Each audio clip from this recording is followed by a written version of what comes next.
Hello guys, welcome to another video of VIP Chess. Today we'll be looking at a game between Levon Aronian and Vladimir Kramnik that happened in 2007. And it was a truly epic game that ended in a draw. And it featured a lot of ups and downs. And I'm going to show it to you today. I'm using a new setup for this video, so if anything goes wrong,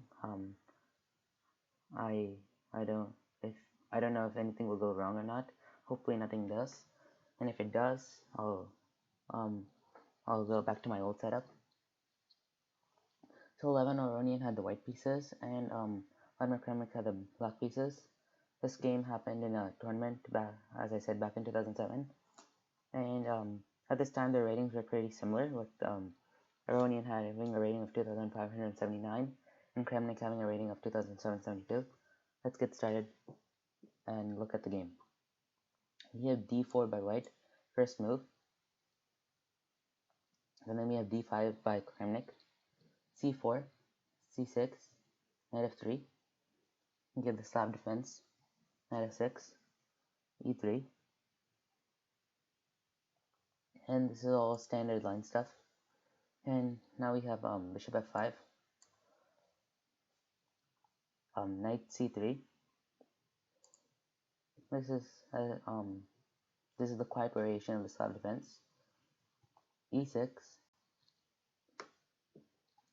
knight h4, bishop g6, knight takes g6, and I'm usually in this back in this position.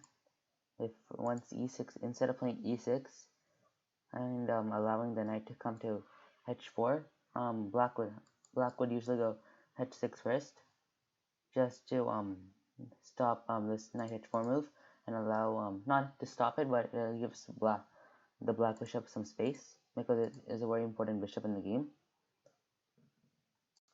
But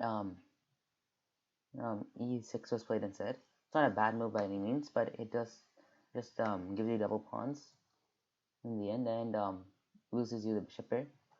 Knight takes g6, h takes g6, opening up the rook. So you wouldn't want to castle kingside as white, because even though the light squared bishop is gone, you can attack with the rook and the queen. Knight bd7, bishop g2. This is all the main line so far. D takes c4, queen e2, threatening the pawn, knight b6, defending the pawn. Castles by white, queenside. I think the reason he felt brave enough was, one, even though this rook is threatening this pawn, he can easily defend it by going something like h4, and he does have a free and shadowed bishop that does protect his position. Bishop b4 and bishop d2.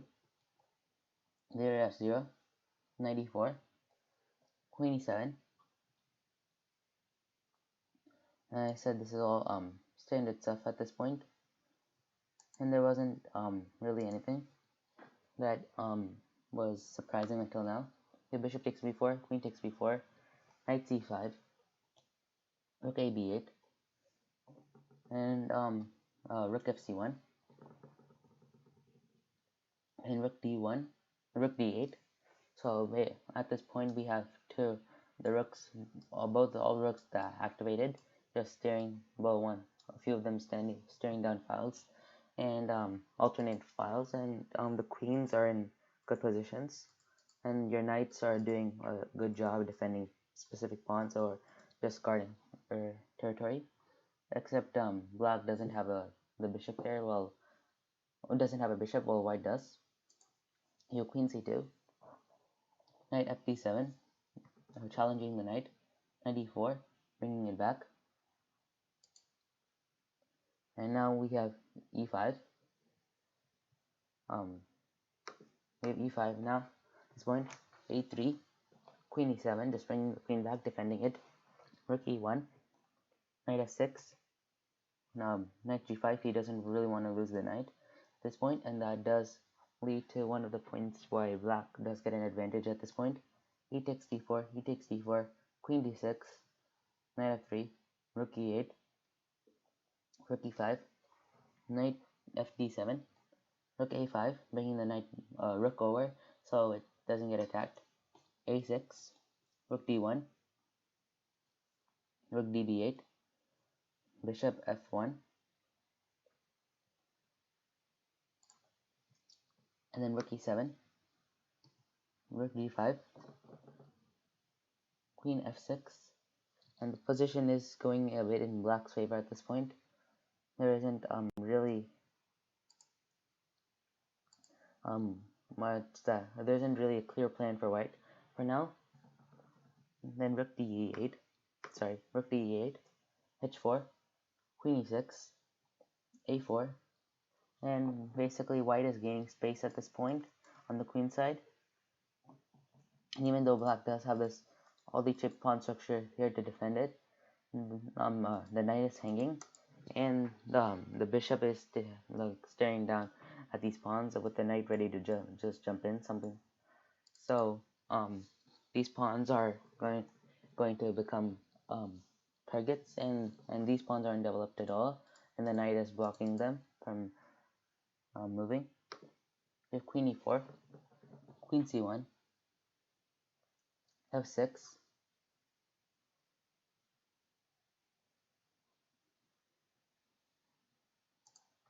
and the game isn't completely gone in either player's favor. It was in black's favor, but then the game got equalized by nothing, just a few inaccuracies here and there. But we'll see what happens. Rook a5 is played again, queen e6, queen c2, queen e4, queen c1, and this was not while it wasn't a mistake, it just wasn't as good for your position as it would have been for another move. So bishop takes c4 would have been a better move here. It just wins you a pawn, and it comes with check, so you can't really take the queen. But Levon Aronian didn't see this, and he played queen c1. We have king h8, just taking the king to safety. Rook e1, and this wasn't a good move. Queen d2 again would have been better, because in this position, king h8, queen d1 does threaten rook e1, and rook e1, what it does is, like, let's say black just makes a move like king h7, and then rook e1 very incredibly effective, because the best move, the queen is not, while it's not trapped, it doesn't have any good place to go to, and the best move would just be to take on f3 with check, because, well, there isn't really anywhere to go, and the continuation would have been something like after something like this, the queen just, like I said, has to take, or if he does move to g4, then we have some knight h2, and the queen keeps getting kicked around, and eventually you will either win it or gain a major positional advantage in the game. Then Levon Aronian missed this at this point, and rook e1 was immediately played. We have queen g4, which equalizes the game again. Rook takes c7, rook takes c7, and then bishop takes c4, knight takes c4, queen takes c4, queen e4, queen b3, c5, d takes c5, and queen c6. The purpose of c5 move was just to open up the position to an extent, because before your position was sort of cramped, and there wasn't anything you could really do about it. So after d takes c5, we have queen c6, queen c3, and this is where white started to really get black really started to really get an advantage. But this yet wasn't the worst of it. And now black played rook e2, which is a good move. It threatens the pawn on b2. It also guards d2.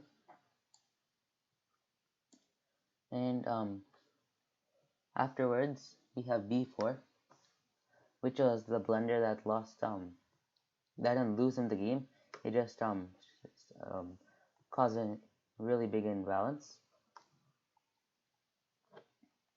So the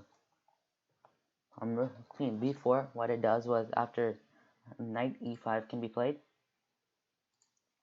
After it, and if you do take, you can't take because of the queen threat, and that's what you're threatening here, just winning that piece.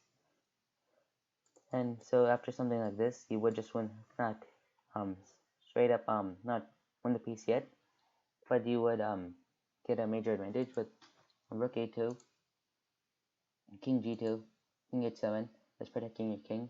And the reason you don't want to take this piece yet is because these pawns can become very dangerous otherwise, and that's one of the reasons you don't have as big an advantage as before. With queen that wasn't seen in the game though. After b5 we have queen e4. Sorry, after sorry,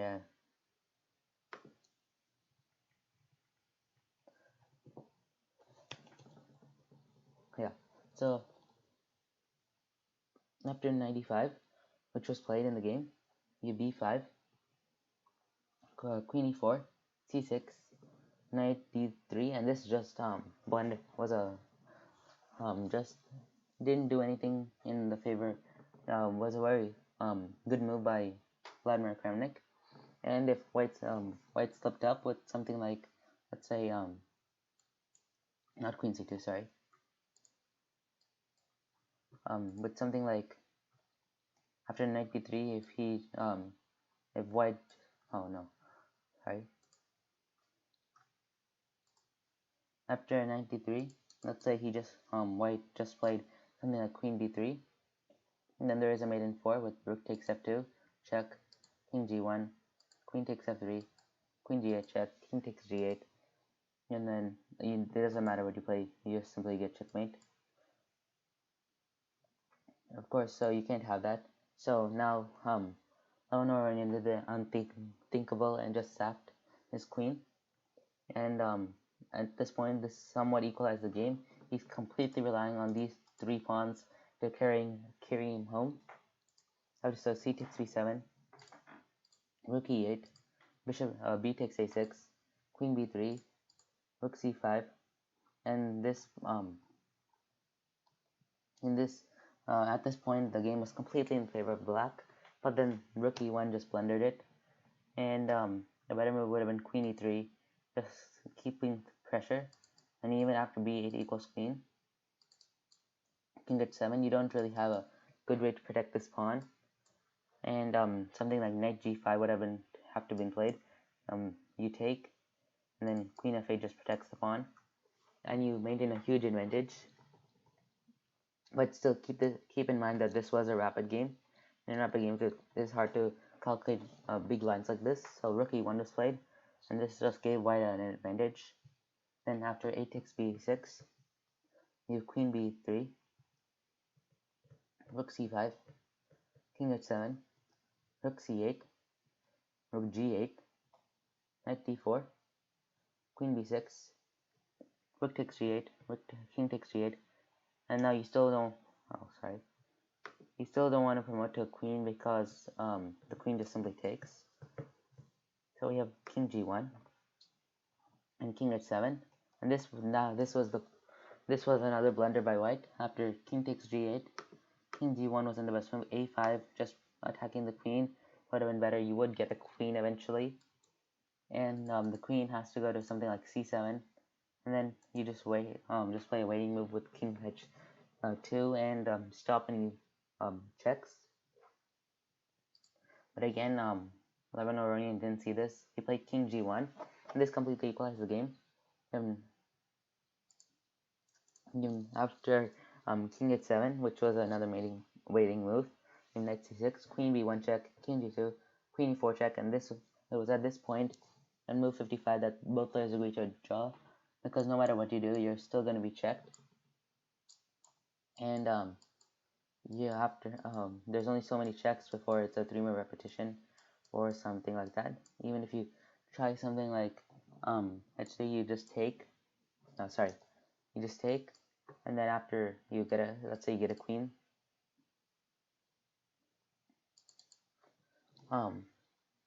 then you simply keep checking, queen f1 check, something like that. And then you simply move your king back, and the game would end in a draw. It was truly an exciting game, and was very was full of excitement, something that you don't usually see. And this was one of true masterpieces between these two players.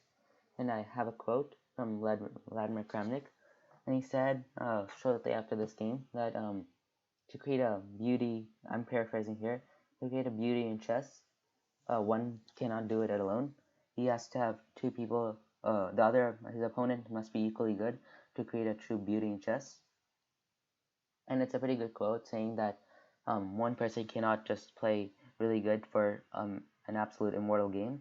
You need two people. And that's pretty much what happened here. While this game wasn't the best, as both players made plenty of mistakes. Again, keep in mind it wasn't a rapid game, and most games that are considered really high quality are played in classical, and at the time rapid was not that common compared to other formats. Anyway, I hope you all enjoyed this video. Please remember to subscribe to support my channel and help it reach 100 subscribers. There will be a special video at 100 subscribers, and leave your ideas for future videos in the comment section below. I'll see you all next time.